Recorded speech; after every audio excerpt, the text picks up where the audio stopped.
तीन बिंदु आवेश 2 माइक्रोकुलाम -3 माइक्रोकुलाम -3 माइक्रोकुलाम एक समबाहु त्रिभुज के तीनों शीर्षों पर ए बी तथा सी पर स्थित हैं। त्रिभुज की प्रत्येक भुजा 20 सेंटीमीटर तथा त्रिभुज की भुजा BC के मध्य M पर कितना आवेश व किस प्रकृति का आवेश रखें कि शीर्ष A पर रखा आवेश संतुलन में हो। ये प्रॉब्लम है। आइए हम इस पर चर्चा एवं परिचर्चा करते हैं। देखिए, हमने एक त्रिभुज समबाहु त्रिभुज बना दिया।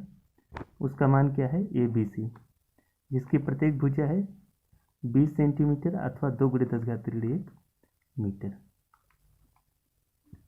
ठीक, क्या क्या गिवन है? एक आवेश है 2 माइक्रोकुलम, इसका अर्थ हो गया 2 × 10⁻⁻6 कुलम्ब। और दूसरा क्या है? -3 माइक्रोकुलम -3 × 10⁻6 माइक्रोकुलम। तीसरा है -3 × 10⁻6 माइक्रोकुलम। क्लियर? और हमें क्या पता करना है? हम एक त्रिभुज ले रहे हैं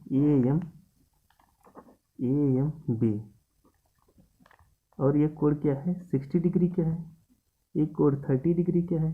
ये भुजा है 2 × 10⁻1 मीटर। हमें AM का मान पता करना है। AM/AB बराबर कौन सा फार्मूला लगाते हैं? देखिए, त्रिभुज AMB त्रिभुज है जो एक समकोण त्रिभुज है। समकोण त्रिभुज है, समकोण त्रिभुज है।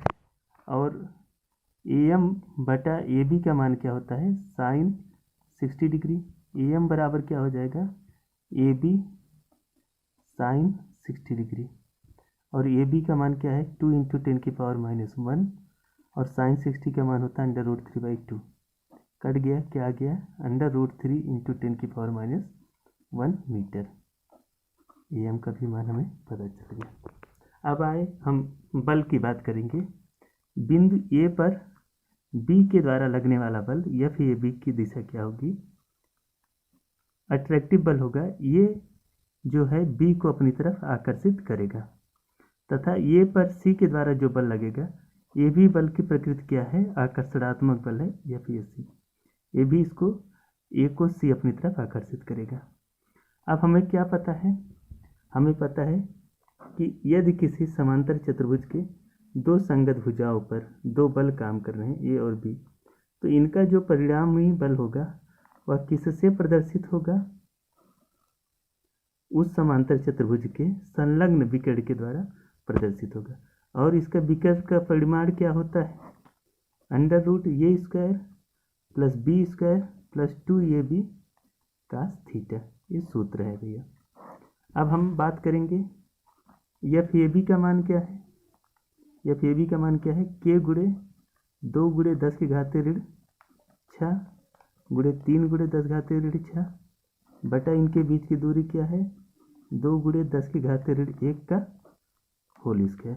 पहला हो गया। FAC का मान क्या हो गया? K × 6 × 10⁻12 बटा 2 × 10⁻1 का होल स्क्वायर। दूसरा समीकरण हो गया। अब आए हम बात करते हैं इनका जो, चूंकि FAB का जो परिमाण है वह FAC के परिमाण के बराबर है, इसको हम लोग F मान लेते हैं। तो जो इनका परिणामी बल होगा FA' का मान क्या हो जाएगा? F² और इन दोनों बलों के बीच का जो कोण है कितना है? 60 डिग्री + 2F² cos 60 डिग्री। और इसका मान क्या आ जाएगा? F² + F² + 2F² × 1/2 कट जाएगा। और क्या आंसर आ जाएगा? F√3। या FA' का मान क्या आ गया? F√।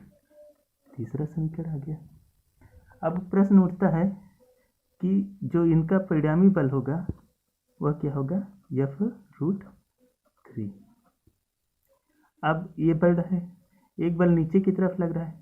यदि हम बात करेंगे M पर आवेश की प्रकृति क्या होगी? आवेश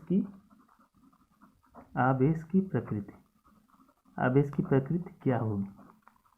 तो क्या होगा? चूँकि ये पर एक बल एफ ए डैश किधर लग रहा है, नीचे की तरफ लग रहा है, नीचे की तरफ लग रहा है। यदि यम पर आवेश माइनस होगा तो भी नीचे का लगेगा, अर्थात यम पर अगर कुल आवेश नीचे की तरफ लगेगा तो पूरा का पूरा सिस्टम क्या हो जाएगा, नीचे की तरफ आएगा। जबकि हम क्या किस में कर रहे हैं, ये साम्य अवस्था में। अतः ये बात क्लियर हो गई कि यम पर जो आवेश होगा उसके द्वारा ये बिंदु पे लगने वाला बल क्या होगा, बाहर की तरफ होगा। अब आप जरा विचार करिए कि यम पर कौन सा आवेश होगा जिसके कारण बल बाहर की तरफ लगेगा, तो शायद आपका उत्तर होगा प्लस क्यू आवेश। उस पर आवेश का मान क्या होगा, प्लस क्यू होगा। तो समझ में आ गया, आवेश का चिन्ह क्या हो गया, धनावेश। प्रकृति क्या हो गई, धनावेश धनात्मक। अब बात आता है मान क्या होगा, परिमाण क्या होगा, उसकी वैल्यू क्या होगी, परिमाण क्या होगा। तो परिमाण के लिए हम लोग क्या जानते हैं, एफ ए डैश का जो परिमाण होगा वह एफ ए एम का भी परिमाण के बराबर होगा, तभी ही तो ही मेरा सिस्टम क्या होगा, संतुलन में होगा। और एफ ए डैश का मान क्या है, के इंटू 6 इंटू 10⁻⁻12 अपान 2 इंटू 10⁻⁻1 का होल स्क्वायर बराबर क्या है, के क्यू इंटू 2 इंटू 10⁻⁻6 अपान 10⁻⁻1 √3 का होल स्क्वायर। इतना तक समझ में आ गया भैया। के से के कट गया और देखिए 2 से यहाँ पे कटेगा 6, 3 आ गया। 10⁻⁻6 से 10⁻⁻12 को काटेंगे तो 10⁻⁻6 आ जाएगा। और इधर क्या बन गया, 3 इंटू 10⁻⁻6 बटा 4 इंटू 10⁻⁻2। और यहाँ पर क्या बन गया, Q अपान 3 10⁻⁻2। 10⁻⁻2 से 10⁻⁻2 कट गया तो Q की वैल्यू जो आ जाएगी, Q का जो मेरा मान आ जाएगा 9 इंटू 10⁻⁻6 अपान 4।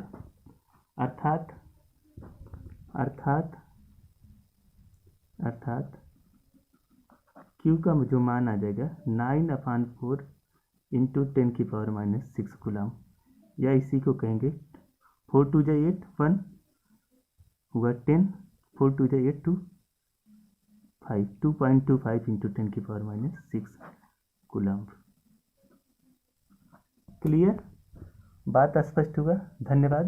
यदि आपको वीडियो पसंद आया हो तो लाइक, सब्सक्राइब और शेयर करना ना भूलें। Thank you.